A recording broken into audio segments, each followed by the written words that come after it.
Welcome to a new segment that I'd like to call Real Life.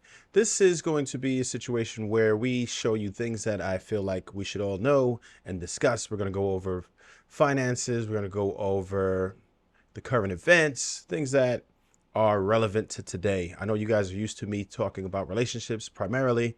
However, if you are familiar with some of my older content from about a year and a half ago when I used to upload everything to the Take It to the Streets TV platform, I would discuss a lot of things like this. I've had financial advisors, I've had real estate agents, I've had nutritionists, plenty of different people who would just help you to be the best version of yourself.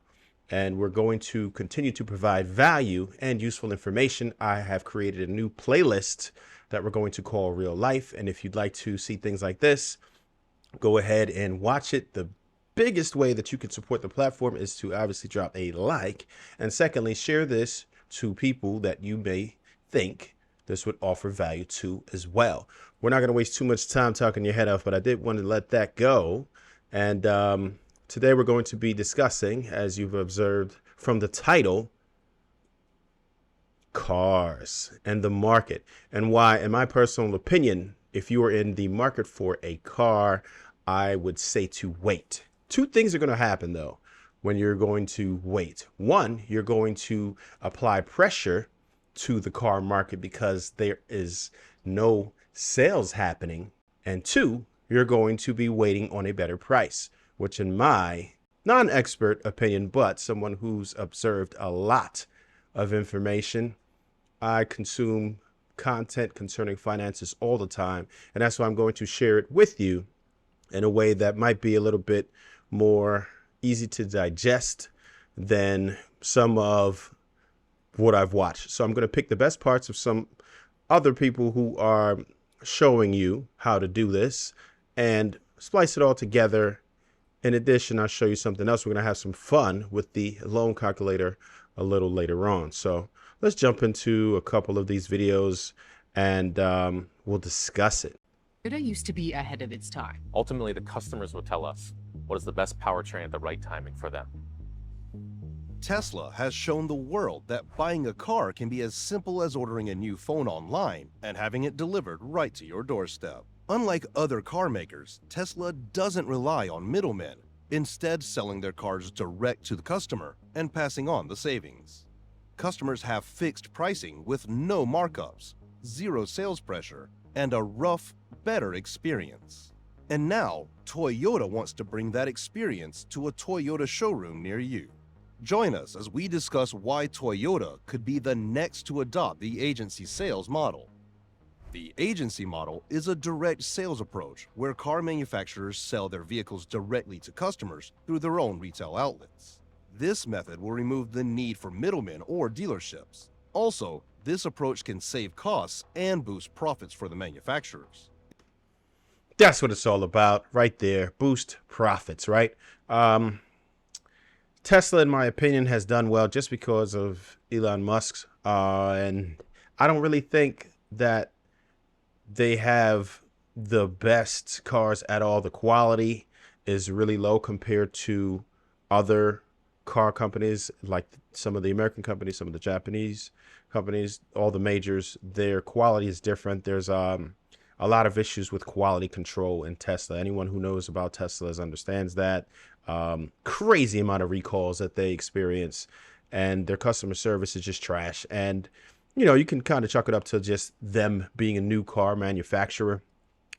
That's one thing, but I definitely want to get into how Ford is now trying to do something similar to this. They want to, and I think many other companies like Toyota mentioned in this video, they're going to start to try to get rid of the middleman. And there's a couple of reasons for that. One, profit margins. If you can eliminate a lot of the personnel associated with the dealerships, they're going to absolutely have higher profit margins. That's what Tesla does. They do have some very good business models. I'm just not too particular on electric cars in general and some of their practices concerning customer service. That's one of the things that gave them a major downfall. From what I understand, they have also reduced their cars from about 8,000 to anywhere near 10,000 for some models. And That's quite a big deal because they're trying to make them more affordable, because generally electric cars are much more expensive. And the companies are suffering right now, right?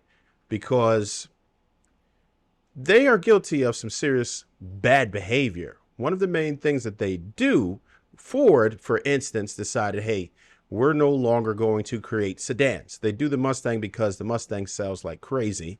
And, you know, it's their staple. It's their flagship model, right? They have to kind of keep that just to keep the pedigree, right? Now, they just started making SUVs. A lot of people are into SUVs, but the biggest reason that they kept the SUVs and completely eliminated the sedan is because people are going to pay more for them. It doesn't cost them any more money to produce these SUVs. That's what you have to keep in mind. It costs them the same, but they charge you more just because of the supply and demand. So what would that make? Greater profit margins. We're going to keep going though. Instead of dealers buying cars at wholesale prices and selling them at higher rates, they become agents earning commissions on each sale. Direct-to-consumer sales are becoming a thing across industries, and the automotive world is joining in too. Some automakers like Tesla are already doing this. Then there's Daimler's plans for direct sales in Europe, Volkswagen's IDX direct sales model, and Volvo's goal of selling all their vehicles directly online by 2030. And now, Toyota, one of the world's largest car manufacturers, is considering switching to this sales model. According to Matt Harrison, Toyota's head of Europe, they're ready to turn their business upside down. The current distribution margins and models just aren't sustainable anymore. Harrison believes that the old-fashioned 20 to 25% profit margins are no longer necessary, and Toyota could actually make more money by embracing the agency model. It's a bold move, but it could pay off big time for Toyota. So why? Yes, they're very concerned about that. For those of you who don't understand are not familiar with it yet, Toyota has a new CEO. And one of the main things that they're doing right now is they are interested in hydrogen technology. They're not completely sold on the battery technology. Battery technology is pretty bad because of what it costs the environment and people, including slave labor for the cobalt, right? A lot of us are familiar with that. So it's really bad, and it takes a lot of energy that we are so much against to create a Tesla. The carbon footprint on a Tesla or any electric car, for that matter, in the beginning is really horrible in the beginning. And there's something better if we are able to accomplish and get the backing. They just need to have some more R&D and green hydrogen, which is actually, in my opinion, which I've said years ago, right? Anyone who's followed me from 2 years ago or better, you understand that green hydrogen is probably going to be the best method possible. There is a better method, right? They have found a way. It's basically the production of it and the storage of it. But hydrogen is the most abundant element on not only the planet, but the galaxy. We won't ever run out of hydrogen, right? So, and what it actually produces is water. That's the byproduct of it. So, and it's not as simple as that, but that's the basis of it. Your carbon footprint with a hydrogen powered vehicle is a lot better. And they have produced hydrogen with wind and solar technology. So we can actually make it, manufacture it in a clean way. And then secondly, it's not going to destroy the planet as we use the hydrogen vehicles. And hydrogen ice is another option, because those of us like me who are car enthusiasts will be able to still enjoy internal combustion engines while still being green. Well, it's all about meeting customer expectations. Over 80% of folks out there prefer straightforward prices and a buying process as simple as shopping online. They want that e-commerce ease when it comes to buying cars, and even new ways of owning them. Direct sales provides automotive manufacturers with a clear advantage. They establish a direct relationship with the end customers, giving them valuable insights into customer preferences. This direct connection is something manufacturers haven't had before, and it's quite significant. As data-driven revenues are predicted to grow substantially by 2025, 5.5 times their current size. Direct sales offer manufacturers a chance to tap into valuable customer data that they currently have limited access to. Okay, so they're basically trying to get rid of a lot of the dealers. For those of us who aren't familiar, they have done some insane markups. Some cars, like if you wanted a G-Wagon, forget about it. They were pumping it up. People were paying and excesses of $100,000 markup, which is just criminal, right? That's just criminal.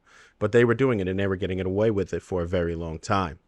So I'm going to jump into another video just to show the state of the car market right now. This is where a lot of people are going, but then there's also the state of the market, which I definitely want to focus on because this is kind of wild. This is kind of wild when we look at what's happening here. This is very interesting. This Nissan Altima has 486,000 miles on it. All right, so one thing I think is very important for our economy and very, very important to the car market, and I talk about this a lot on my channel, are repos. And if you look at this whole line right here, this is all one seller. And this is the most cars that I've ever seen them bring to this auction. And why that's important and why it's important for me to keep checking on it is because mostly what they bring is repos.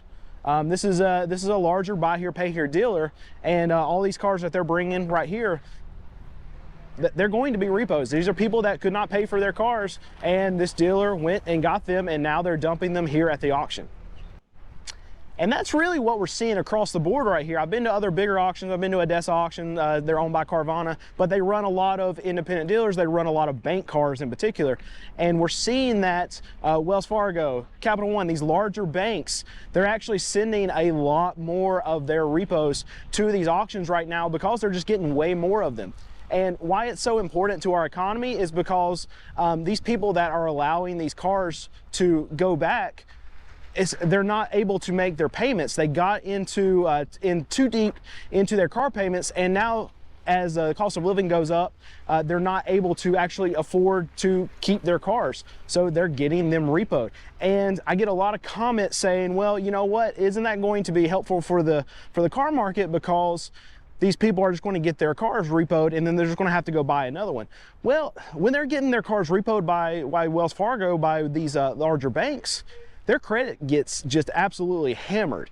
So what are they going to have to do? Because they couldn't make their car payments, so they don't have any money. So they can't just walk into a new car dealer, a franchise dealer, and say, okay, I want to buy a brand new car, and I don't really have any money to put down, but I still want to own a new car.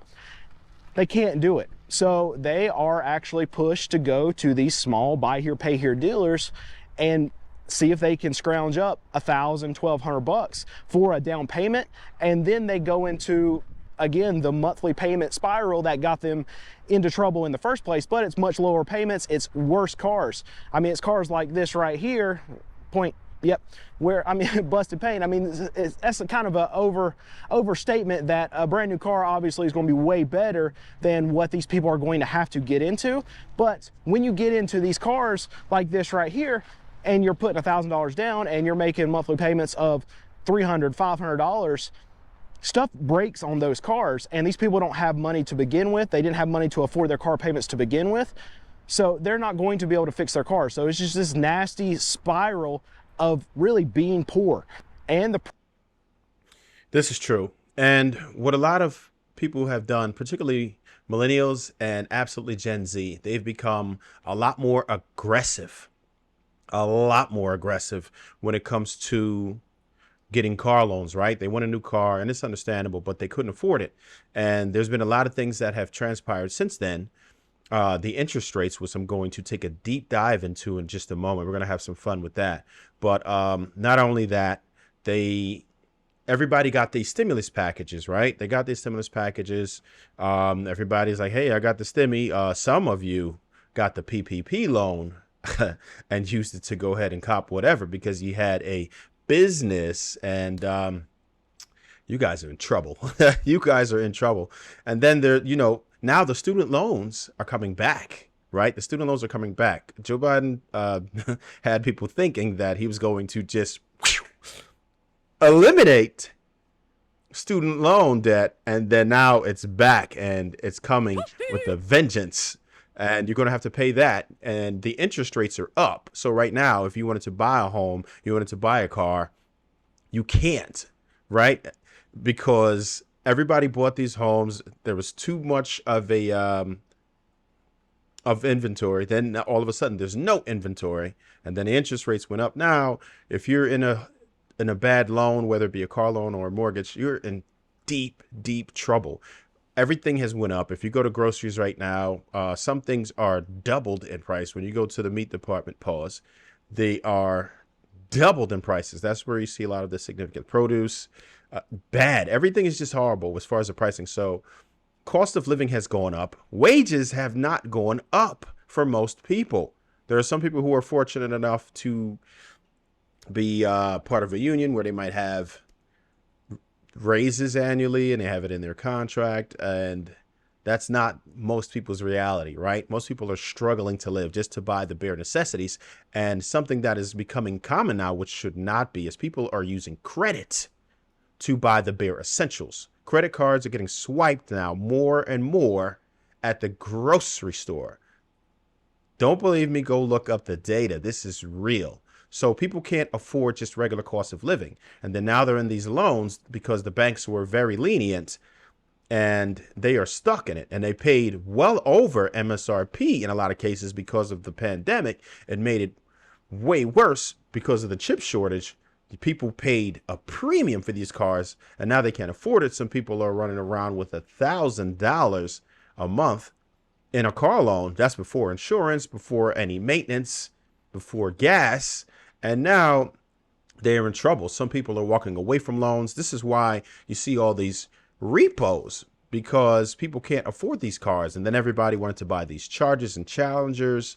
And now Dodge is not selling as much because people can't really afford these anymore. And the banks are now becoming less lenient. They are tightening their belts. If you don't know, Capital One, Wells Fargo, a lot of these dealers are associated with these banks. And many banks, like the ones I just mentioned, are pulling away from these smaller dealerships because it's not working. They're getting stuck holding the bags. It's okay for the dealer because he already got his money.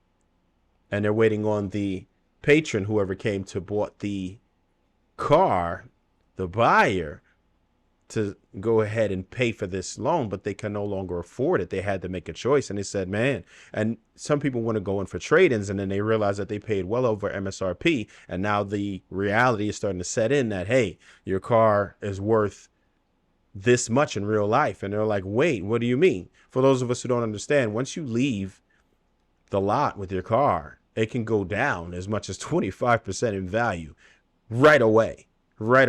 Certain cars appreciate more. Toyotas don't, and Lexus, which is made by the same, Toyota anyway, they don't depreciate nearly as fast as if you bought a German car because of the maintenance required for those vehicles and the reliability. So when you buy a Benz or you buy a BMW, an Audi, they will cost you an absolute premium. But then when you go to resell it, you're getting pennies on the dollar because they lose value substantially and quickly. So the next thing that I want to do is get into this. This is what the Fed has given us. Look at the interest rates. Just look at the interest rates. Look at that, 4.78%. Look at that. Look at what we have. Look at what we have compared to the years prior. Look at the interest rates. The interest rates have gone up significantly. So if you're trying to buy a home, and what we're talking about today, a vehicle, the interest rates are far higher. So it's a lot harder for you to get a loan and pay a good price for it. And then now the banks, like I said, have tightened their belt, only making it more difficult for you to even purchase a car. So you're going to pay more for the same car. That's a major issue. Cars are going to have to start coming up. The car companies are going to have to start coming up with some serious incentives because people aren't buying cars how they used to. There are very few auto manufacturers who are able to sell cars like they used to. Dodge, Jeep, Chrysler, they're having the most difficulty from what I've seen listed, but this is what we're looking at. This is bad. So yes, the current administration has significantly increased the interest rates, which are making it far more difficult for us to purchase a car right now. And let's get into real life scenarios, right? Jersey's tagged in there because they realized my IP address is from New Jersey. So we'll go with that. This is what it normally costs for a car, right? And then there's different months that you can pay for a vehicle, right? There's different durations. 60 months is about the average. So if you wanted a $50,000 car, which would be, you know, a new car, they say the average price of a car is about 40 grand. So let's go ahead and correct that. Let's make this 40 grand just so we can make it a little more realistic. Let's do 40 grand, right? And did it already calculate? We're going to calculate anyway. Let's do the calculation. Okay. So this is what we're kind of looking at here. Let me get that sized right so we can kind of take a dive into this. So there's your monthly payment. If you got a $40,000 car, this is assuming that you put down $10,000. Some of you don't want to. Some of you want to go down. But if you're getting a new car, this is pretty much what you're looking at. 60 months, zero cash incentives, trade-in. You didn't do a trade-in, and you're in New Jersey. Titles and fees right there. So you buy a car for $40,000. What you're going to end up paying overall is $49,000. So let's jump into something else. I don't want to play with the interest rates yet, but that's extremely important. Extremely important, because we're going to get to that in a second. But a lot of people say it's really bad to go for longer loans. I've seen some people get up into the hundreds range, right? 96 months and stuff like that. Let's go to what are they saying? What 80, 60 months, 72 months, because I've heard a lot about 72 months. Let's see what happens if you do 72 months. All right, so look at now. That's not crazy. That's not crazy. A lot of people complain and say, look what you did now. So your payment went down. And depending on what you're doing with this, if you were a guy who makes money off of your car, this would make absolute sense, because look, you're paying way less per month, $483, and your total payment is $50,000 now. So that's not too crazy. Let's go up to let's get crazy. Let's do 96 months, because a lot of people say that's, which is, I've seen those. I've seen 96 months. So let's go ahead and see what happens if you dare do 96 months. All right. So now you're going to pay $51,000. That's not that bad. That's not that bad when you're considering over how much time that is. That's not crazy. So look at that. That's not crazy. Now, here's the problem that we really have to get into. The interest rate. That's at 5%. That's what you would get if you had good credit. So I would advise people to go into it with about a 750. You want, like, if you have 750, they're going to give you the maximum discount pretty much. So you're going to get your best APR if you have a 750 or better, of course. Now, once you start getting into the 600s, God forbid 500s, you're probably not going to get into a new car. You'll be looking for a used car, and then some very interesting things start to happen to you. Now, if you were horrible at paying your bills and then you ended up with a really bad loan, right? Some of these bad loans, they go up to about, I'd say the common one that I've seen a lot for people who have bad credit. I recently took one of the, someone I know to go ahead and get a car. And once they told me their score, they said it was like mid fives. I was like, yo, they're going to really try to get you for about 20%, right? So it ended up being somewhere in that range. I've seen some up to 23%, which is insane. But let's just do 19, because I've seen 19 a lot. Let's do 19% and then watch what happens to your loan. Now, let's do the same 60 months. Because that's about average. You're not going to get 96 months, right? And a lot of times they give you less than that. They usually don't even give you 60 months. You might have 48 months when you do that. You're not really going to get 60 months. So let's be realistic about it. Let's do 48 months, right? 48 months, because that's realistic. And then A lot of you don't want to put money down. Let's say you could put 10,000 down just to keep it pretty easy to compare to. So we're going to do 48 months, and then we're going to try 19. Oh, wait, that was a sales tax. No. Let's get that back to, I'm sorry. Let's get that back to 6%. I think it was like 6.6%, right? About that. I changed the wrong category. Let's change that APR to 19%. All right, now let's calculate.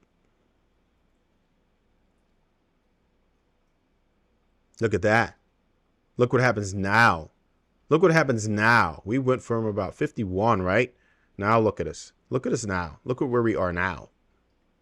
So you've paid about $7,000 more within those 48 months, which is 4 years. Think about that. Think about that. And look what it did to your monthly payments. $897. Look at that. Now you're paying nearly $900 a month for the same car. Look how much you waste just because your credit is bad. That's why it's extremely important to go ahead and do that. And then what a lot of people do is they'll say, oh, well, you know, we'll worry about the payments. We'll worry about, let's not work. Let's get the payment down. Get the payment down. Okay, get the payment down. So what a lot of used car dealers do in particular, they'll try to get you into a price. They'll ask you how much you want to pay a month, right? And then they'll understand that you don't really know that much about finances. You never talk about how much you want to pay a month. You should already have that calculated. In all honesty, you should be using a credit union because credit unions typically give you the lowest rates possible. I would not do it any other way right now. I will from now on use credit unions and be pre-approved. So when I go to the dealer, I have more negotiating power. I don't really care about any of that stuff you're talking about. I don't need your finance department because a lot of people try to bridge those two together. When they know that you're using their financial department, they'll try to finagle you in every way possible. And so your best bet is to say, I don't want to talk about financing. I just want to know what the actual price of the vehicle. Then we can talk about financing. That's the best way to go about buying a car. And if you already are pre-approved, then you have that leverage. So you just want to negotiate the price. You already have all your ducks in a row. But don't go there with a poor credit score because this is what happens to you. You're going to pay $7,000 more. That's just an interest. Look at that. Interest. That's horrible. So your total loan interest is $13,000. You're paying $13,000 for a $40,000 car.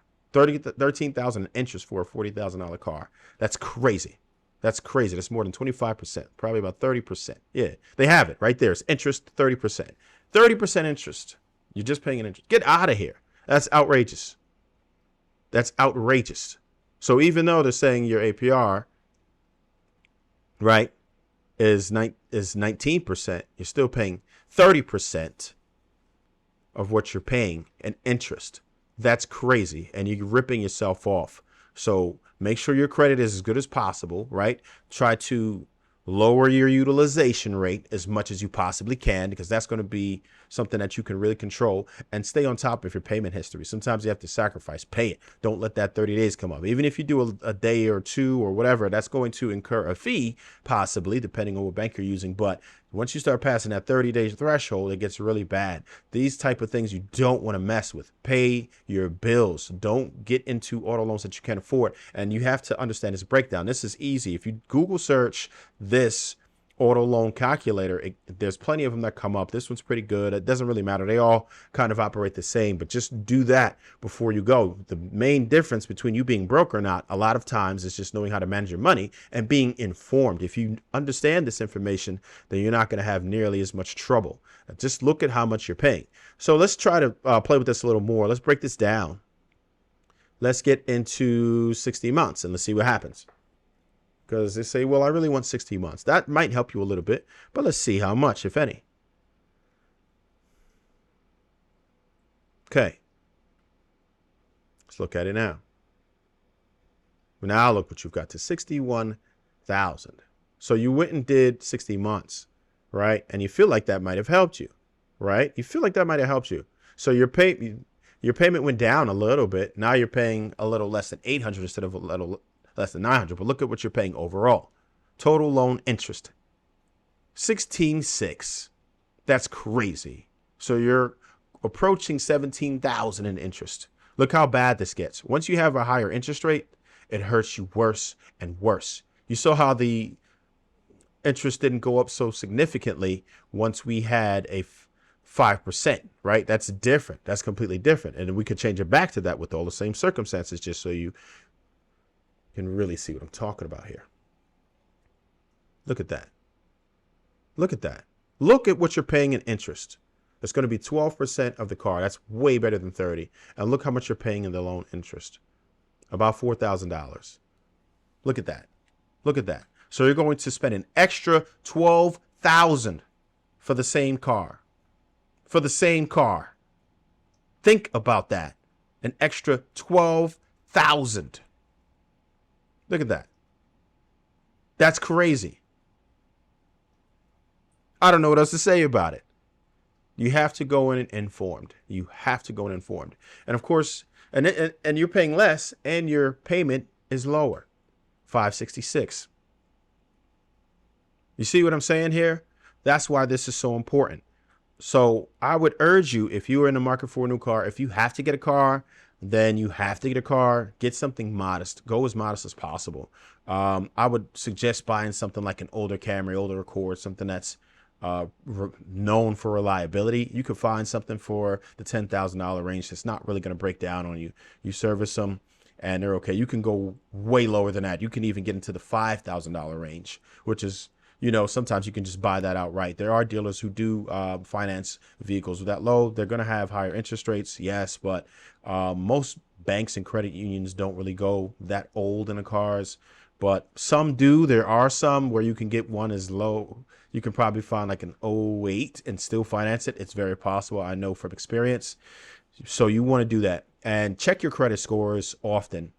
Credits, if you look up Credit Karma, they're decent, but they give you the Vantage score. So I would only use that as a barometer because most financial institutions, when they pull your credit card, your credit score, they will actually look on your FICO score. Now, if you have a credit card, in most instances, they give you access to your credit score for free, your FICO score, which is what most financial institutions use. That's the standard.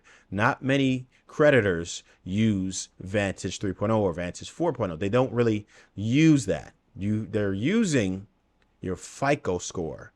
And if they're really outrageous, they might even do what they call a tri-score, where they bring all three. They'll ping all three credit bureaus. Most people don't want to pay for that, but some financial institutions, and I think more and more, are going to start doing that entire score. So if they're using all three credit bureaus, TransUnion, Equifax, and Experian, then that's one thing, because they're usually pretty close, right? They're not usually very off. They might be typically a couple points off, but nothing major unless there's some type of an error. But there could be that, and there could be something that's listed on one report that isn't on the others. So they want to find everything. They want to do some type of a forensic examination on you. So you might want to make sure that they are good and dispute.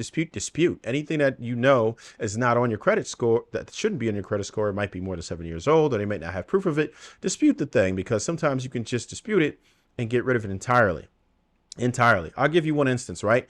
So when I was getting a car loan, I saw that on my Credit Karma score, it looked up to be maybe a 720, but then when I went and got the printout, when I went to the dealer, they printed it out and it showed that I had a 771 at the time, right? This was years ago, but that's what it was. So when you think about it, the Vantage 3.0 or 4.0, whatever they're using, the Vantage credit scoring could be 50 points off of what your actual FICO is.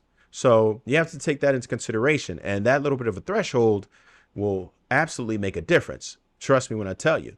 So just take that into consideration when buying a car. These are all factors. You need to look at every single one of these when you're trying to get a car. And I would strongly advise you to wait. Yeah, so that is what I have concerning the cars. I would strongly urge you to wait, because the prices are going to go down significantly. From what I'm researched, they're all saying toward the end of the year. So if you can hold out until then, please do. Definitely hold out towards the end of the year, because they are starting to feel the pressure. Let them feel the pressure, because they have exhibited some disgusting behaviors lately. Predatorial, for real, but just let them wait and suffer a little bit until we're ready to go ahead and buy. Wait till the time is right, and the time will be right when the price is right. In the meantime, you could be getting your ducks in a row, getting your finances straight, saving towards a higher down payment, while simultaneously cleaning up your credit report, getting your utilization down, and making sure you don't have any derogatory marks. Then you can make a much better decision as far as picking your car. And that's what we'll have here today. If you like this type of video from me, please do show it by throwing a like down in there. Comment section. If you like it, let me know. If you don't, then, you know, I could chill out. But I think that we should pay attention to some of these things just to become, you know, better humans, in my opinion. Why not be informed? But do, you know, tell me the truth. If you're not interested in this content from me, let me know. If an overwhelming majority of you are, or even most of you, then I will continue to put this type of content out. But let me know down in the comments. I am a slave to the mob, and I will do as you wish. But that's it for today. And as always, stay hungry, my friends. Never thirsty. You know that ain't my style.